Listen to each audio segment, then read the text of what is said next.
नमस्कार दोस्तों, आज हम राधा कृष्ण की प्रेम कहानी जानते हैं। कृष्ण को रुक्मिणी के समेत 7 महारानियां और 16,100 पत्नियां थीं।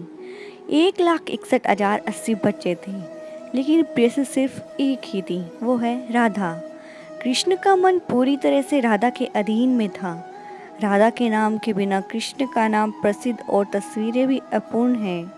राधा ने श्री कृष्ण से शादी नहीं की, फिर भी हजारों पत्नियों को न मिलने वाला स्थान, सम्मान और प्रतिष्ठा राधा को ही मिली है। कृष्ण वृंदावन में बांसुरी बजाता था तो सिर्फ गाय नहीं आते थे, उनके साथ गोपिका भी आते थे। उनमें राधा ही थी जिसने कृष्ण के मन को चुराया था। कृष्ण का नीला रंग, बादाम के आकार की आंखें, हल्के गुलाबी होठ, लोहा जैसा शरीर, काले बालों में मोर पंख और नटखटपन को देखकर सारे गोपिका कृष्ण पर मोहित हुए थे। लेकिन केवल राधा ने ही कृष्ण की बांसुरी की सुरीली आवाज़ को अपने मन खो दी थी। जब कृष्ण की बांसुरी नाद पर राधा नृत्य करती थी तो तब वृंदावन में स्वर्ग की सुंदरता दृष्टि होती थी। राधा ने कृष्ण का मन चुरा लिया, एक चोर जो हर घर में माखन चुराता था। जब कृष्ण उससे शादी करना चाहता था तो उसने उससे शादी करने से इनकार कर दिया। इसके पीछे मजबूत और पवित्र कारण थे। राधा को 6 साल की उम्र में अयान नाम के एक सैनिक के साथ बाल विवाह हुआ था। उसकी शादी के 1 साल के भीतर ही अयान का निधन हो गया। इसके बाद कृष्णा को राधा मिली। वह कृष्णा से 3-4 साल बड़ी थी। राधा को पहले ही शादी हो चुकी थी, इसलिए वो अपनी मूर्खतापूर्ण भावनाओं को छुपा के रखी और उसके पास कृष्णा के लिए सिर्फ प्यार की भावनाएं थी। वो कृष्ण से प्यार करती थी, लेकिन वो उसे शादी करने से इनकार कर दी क्योंकि वो पहले से ही शादीशुदा थी। इसके अलावा उसके मन में ऐसे ही भावना थी कि कृष्ण राजा होने वाला है, लेकिन मैं गाय चराने वाली साधारण गोपिका हूँ। राधा चाहे तो पहले से ही शादीशुदा होने के बावजूद भी कृष्ण से शादी कर सकती थी, लेकिन उसके प्रेम की परिकल्पना अलग थी। राधे और कृष्ण का मन परस्पर मिला हुआ था। वे 2 शरीर एक मन जैसे हुए थे। मिलन हुए मानव को शादी के संबंध या शारीरिक संबंध से विलीन करने में राधा की कोई दिलचस्पी नहीं थी।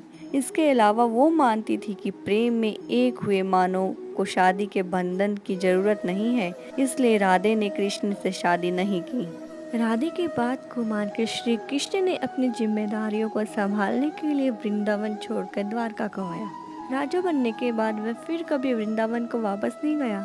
राधे ने अपने जीवन के हर पल को श्री कृष्ण की यादों में बिताया।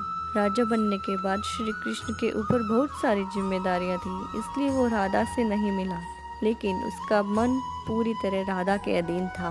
राधा हर पल श्री कृष्ण के आने का इंतजार करती थी, लेकिन वह वृंदावन को नहीं आया। आखिर में बूढ़ी राधा उसे ढूंढती हुई द्वारका गई। उसने आखिरी बार कृष्ण को देखकर अपनी इच्छा पूरी की।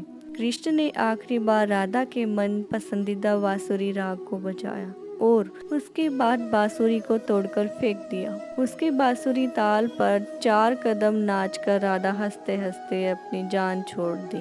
प्रेम दिलों का बात है, न कि शरीरों का। प्यार करने के बाद शादी करना चाहिए या हमेशा एक दूसरे से चिपक के रहना चाहिए, ऐसा कोई नियम नहीं है। प्यार 2 आत्माओं का सम्मिलन है।